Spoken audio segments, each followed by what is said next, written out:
સરકારી જનરલ હોસ્પિટલમાં મોટી બેદરકારી સામે આવી છે તો બાળકોના વોર્ડમાં દર્દીના સગા પર છત ઉપર રહેલો પંખો નીચે પટકાતા માથામાં ઈજા થઈ છે તો સરકારી જનરલ હોસ્પિટલમાં રાત્રે 1 વાગે આ ઘટના બની છે ત્યારે મળતી માહિતી પ્રમાણે દર્દીના માતા પિતા પર પંખો પડતા તેમને ટાંકા લેવાનો વારો આવ્યો છે ત્યારે આંખમાં પણ ધૂંધળું દેખાવા લાગ્યું છે ત્યારે નસીબજોગ આ ઘટનામાં દર્દી એવા માસૂમ બાળકને કોઈ ઈજા પહોંચી નથી।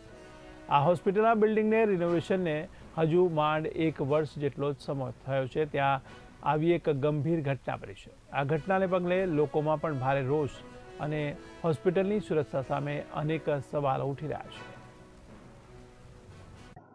અહીંયા સરકારી હોસ્પિટલમાં 2 દિવસથી મારા બાળકને એડમિટ કરેલો છે તો 5 થી 6 વાગ્યાના ગાળામાં મારી વાઈફ ને મારો છોકરો બે સૂતા હતા તો ઉપરથી પંખો પડેલો છે।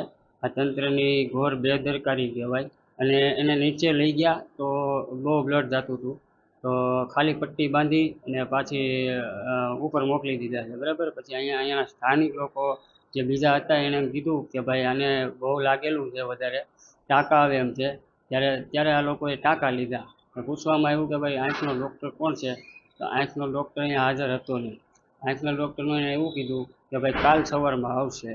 હવે કાલ સવાર સુધી આપણે રાહ જોવામાં એને આંખને દેખાતું નથી અત્યારે તો હવે એની જવાબદાર એનું કોણ?